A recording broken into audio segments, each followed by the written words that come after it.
Ďakujem za slovo, pani predsednička. A poprosím ďalší slajd. Vláda Roberta Fica na Slovensku okamžite po svojom nástupe v októbri 2023 urobila zmeny vo vedení polície a v Národnej kriminálnej agentúre a začiatkom decembra predložila do slovenského parlamentu návrh novely trestného zákona a návrh na zrušenie úradu špeciálnej prokuratúry. Tieto návrhy boli predložené v skrátenom legislatívnom konaní. Vláda tak obišla riadny postup pri prijímaní zákonov a neumožnila pri nich odbornú diskusiu. K návrhom sa nemohli vyjadriť experti, sudcovia, vyšetrovatelia, prokurátori či verejnosť. Next. V trestnom zákone sa znižujú postihy páchateľov trestných činov, znižujú sa tresty odňatia slobody a radikálne sa skracujú premlčacie doby. Next. Včera sme si na Slovensku pripomenuli smutné 6. výročie úkladnej vraždy investigatívneho novinára Jána Kuciaka a jeho snúbenice Martiny Kušnírovej. Bol zavraždený, pretože písal o korupcii a podvodoch ľudí, ktorí mali ochranu od štátu, vedeného Robertom Ficom. Ani po 6 rokoch nie sú objednávatelia vraždy potrestaní. Súčasná vládna moc toho istého Roberta Fica si pripravuje legislatívne prostredie, ktoré bagatelizuje korupciu, stigmatizuje obete a amnestuje páchateľov trestných činov, ľudí z okolia Roberta Fica. Next. To bude mať dopad aj na páchateľov trestných činov pri poškodzovaní finančných zájmov Európskej únie. Príklad môžete vidieť v prezentácii. V súčasnosti sa na Európskej prokuratúre vedie niekoľko desiatok trestných stíhaní vo veci poškodzovania finančných záujmov Európskej únie.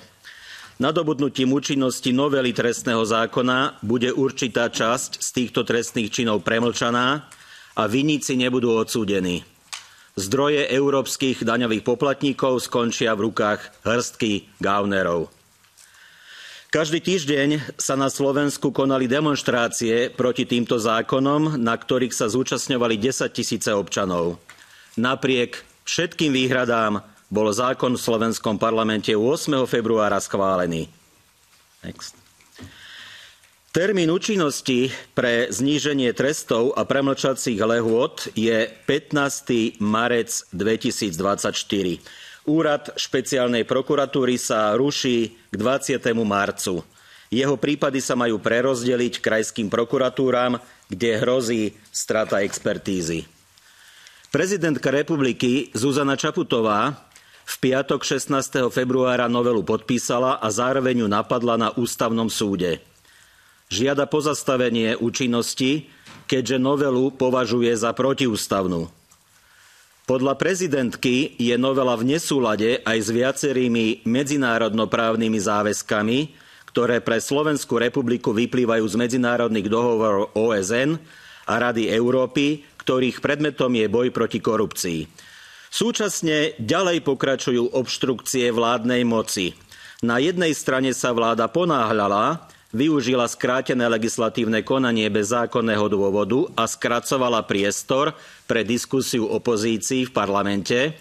A na druhej strane, po prijatí zákona predseda vlády Fico podpísal zákon s týždňovým oneskorením a predseda parlamentu Pellegrini, ktorý kandiduje na funkciu prezidenta Slovenskej republiky, dodnes nezaslal zákon na publikovanie do zbierky zákonov.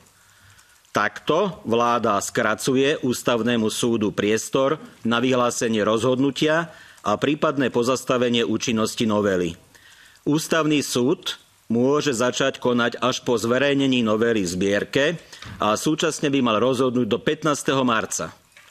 Ak to ústavný súd nestihne a schválená novela bude účinná čo len jeden jediný deň, páchatelia trestných činov budú oslobodení alebo ich zločiny budú premlčané. Dovoľte mi na záver môjho vystúpenia ešte otázky na zástupcov Európskej komisie. Ako hodnotí komisia vysvetlenia slovenskej vlády a návrh noviel trestného zákona a trestného poriadku v konečnom znení v súvislosti s rule of law a rizika poškodenia finančných zájmov únie. Ďalej prišlo podľa vás k zvráteniu už naplnených míľnikov z plánu obnovy? A napokon, nakoľko sú už ohrozené, už vyplatené prostriedky z prvých tranží? Ďakujem za slovo.